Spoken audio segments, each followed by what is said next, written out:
Ora, cá estamos para mais um episódio, desta vez para falar do Futebol Clube do Porto, aquele que, a meu ver, é o desafio mais complicado dos três grandes. Isto porque mudança de treinador ao final de 7 épocas, a mudança de presidente ao final de 40 anos e uma situação muito delicada em termos financeiros, em termos de plantel, e então uma situação muito delicada tanto para o treinador como para o presidente, como para o resto da estrutura toda que está entre eles. Analisando aqui o plantel, acho que o Porto, em termos de guarda-redes, está muito bem. Obviamente o Porto vai ter que vender, isso é uma certeza. Para já a direção do Porto está a apostar as fichas no Francisco Conceição, mas eu duvido que consigam vender o Francisco Conceição para um valor muito alto. Ainda é um jogador que não tem muitas provas dadas. Teve alguns momentos no europeu. A época passada correu-lhe relativamente bem. Não sei em termos de números como é que ele ficou, mas confirmo já. Portanto, o ano passado ele teve 8 golos e 6 assistências em 43 jogos. Portanto, não é nada por aí além. Também é jovem, tem 21 anos, ainda pode evoluir bastante, mas não vai ser um jogador que vai ser vendido por 30 ou 40 milhões. Acho que isso é completamente impensável e, eventualmente, o Porto vai ter que vender o Diogo Costa. Sem ser o Diogo Costa, eles têm Cláudio Ramos, têm um jovem de formação de 19 anos, Diogo Fernandes, confesso que não conheço, Samuel Portugal, e ainda tem o jovem Gonçalo Ribeiro, que é o titular da seleção sub-18 ou sub-19, agora não tenho a certeza. É provável que seja do sub-19. O Porto eventualmente vai ter que contratar um guarda-redes, duvido que eles ataquem o campeonato, as taças e ainda a Champions League, a Champions não, a Liga Europa, com Cláudio Ramos, Samuel Portugal e um guarda-redes da formação.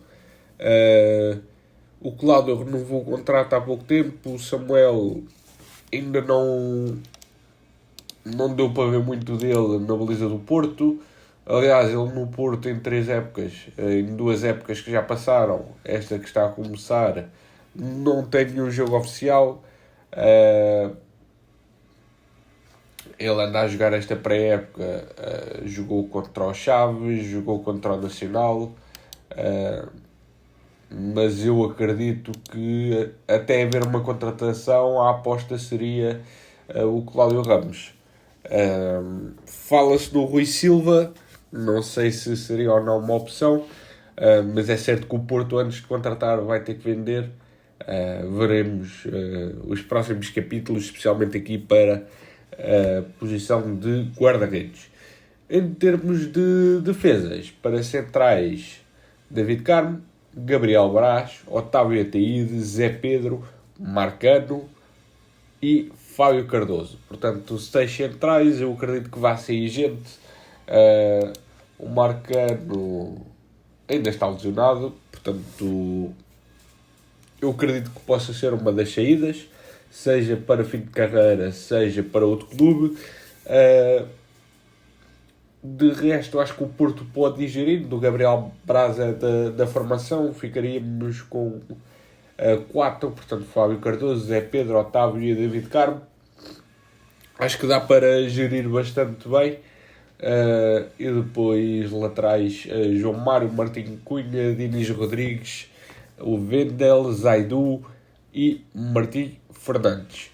Acho que o Porto não tem que mexer aqui, apostar no jovem da formação e manter o Zaidu do lado esquerdo. Também há o Vendel, portanto, do lado esquerdo está mais garantido. Do lado direito, Martim Fernandes e João Mário, acho que são bastante capazes de tomar conta da posição. E depois, se houver Martim Cunha e Dinis Rodrigues, cada um para um lado da defesa, acho que está mais que bom. Acho que Na defesa é onde o Porto tem que mexer menos. Sinceramente não contrataria ninguém para o centro da defesa. Para o centro da defesa e para as laterais. Acho que o Porto está muito bem neste capítulo. Em termos de médios, Alan Varela, Gruitch, Eustáquio, André Franco, Ivan Reimer, Rodrigo Moura, Francisco Sousa, Nico Gonzalez e Romário Baró. Acho que o Porto também não tem que mexer. Manteve o Alan, manteve o Nico. O Rodrigo subiu agora. O Vasco também vai começar a ter oportunidades. O Romário também está a ganhar o seu espaço. O André voltou à equipa. Portanto, o Porto tem aqui soluções para dar e para vender. Um meio campo que normalmente joga a 3. Vamos ver como é que vai jogar com o Vítor Bruno. Mas no meio campo, se jogar a 3, tem aqui jogadores suficientes e todos de bastante qualidade. E alguns com uma margem de progressão ainda incrível.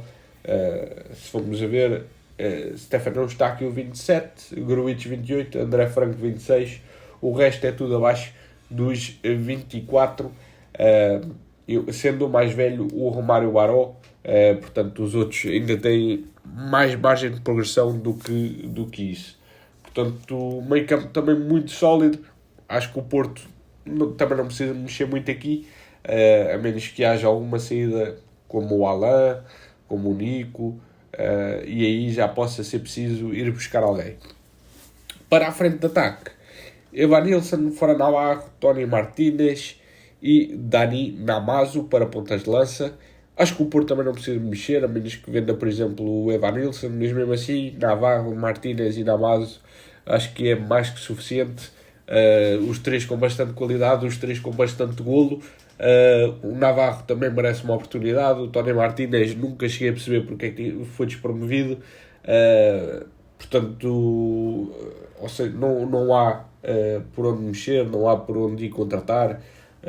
O Navarro e o Martínez, 26 e 27 anos respectivamente, mas não são velhos, longe disso, ainda têm muitos anos de futebol, pelo menos mais uns 6 ou 7 anos cada um ainda tem de futebol.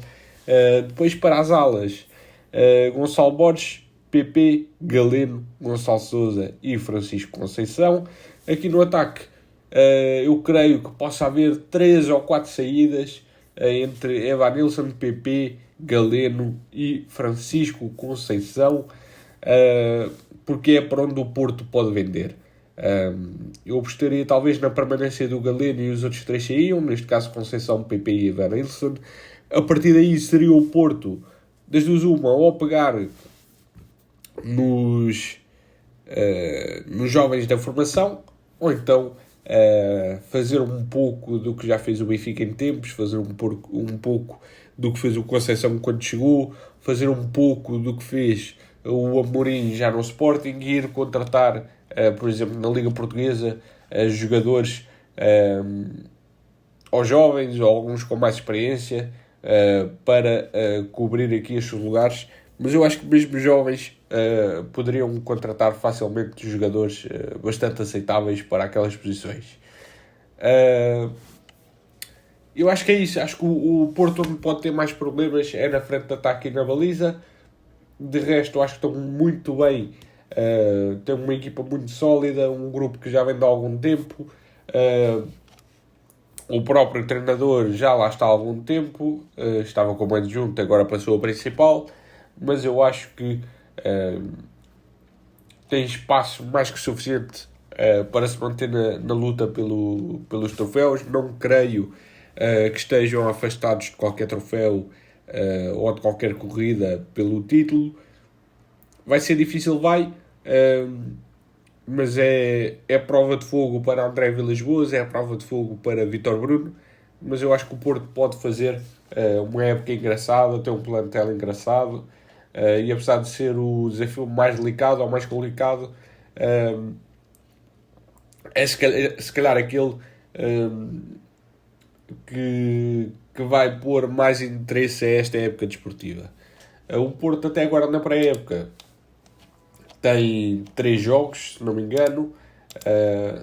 Vou só confirmar aqui. Portanto, ganhou 4-0 ao Al Arabi, ganhou 4-1 ao Nacional, 4-0 ao Chaves e 4-0 à São Joanense. Portanto, aqui resultados bastante positivos.